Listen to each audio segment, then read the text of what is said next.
It really kind of started at spring of freshman year. Kind of had a pretty good freshman year, just as far as the season went, and kind of started to get some buzz with recruiting going on.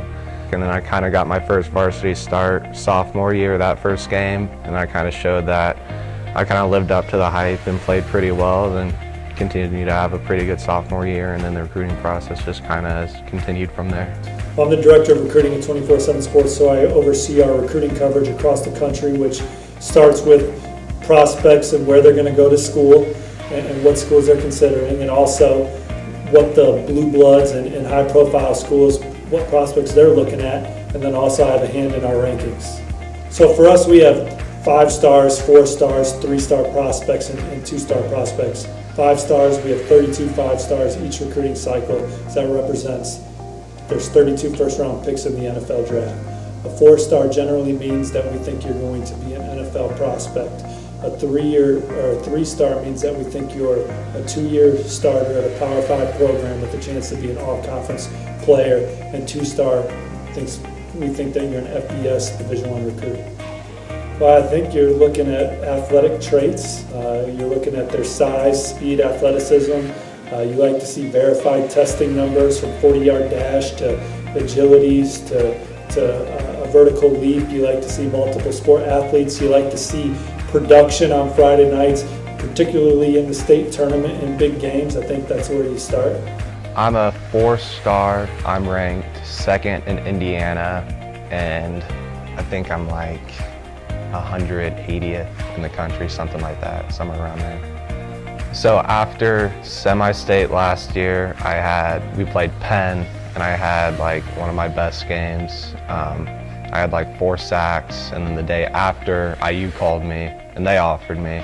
And so that was when it was like, all right, like this is really happening. Like I'm actually going to be able to play college football somewhere. And then so kind of that happened, and then over the next like few months or so, coaches would come in during like APC and get to meet with them and stuff like that. And then kind of during the spring is really when it kind of started to take off. I went and visited a couple schools, and that's when I really picked up a whole bunch of offers. I have 10 offers right now. Michigan State, Louisville, Northwestern, IU, Purdue, and then like a couple other Big Ten and MAC schools.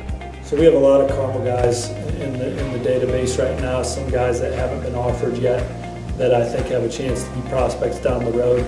Beau Robbins is the highest ranked prospect in our database right now. He's in our top 247. I believe he's our number 2 ranked player in the state of Indiana in the 2019 class right now. But rankings are fluid, and as we learn more about prospects and other young men are going to pop up, and other guys aren't going to be as good as we thought they were as we continue to gather information. But what's the most important thing to have a strong huddle tape, and I'm talking game tape, because the best college programs are the ones watching full game film to make sure kids doing all the right things over the course of a 48-minute football game.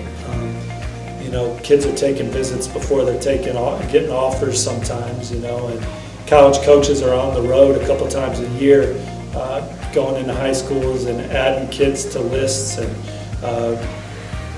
college staffs have an off-field recruiting department that's putting together lists and names too, and they're inviting kids to campus and they're offering kids. And last spring I visited Ohio State, Notre Dame, and Northwestern, and then those all went pretty well. I went back up to Ohio State over the summer for a camp. I got to do that, and that was a lot of fun. Well, Carmel's as fine a high school football program as you're going to find in the country, from a coaching standpoint to assistant coaches to facilities to just support. Carmel's second to none for the most part in that regard. And every year there's guys that go on to play major college football, mid-major college football. I think Carmel goes toe-to-toe with just about anybody, and particularly in Indiana, they're in that elite group with just a couple other schools. I mean, just kind of like playing in the MIC and playing at like the level that Carmel plays at definitely shows that like, well, if you can play well at this level, which is like the highest level in high school football, then you're definitely going to be able to go play Division I somewhere.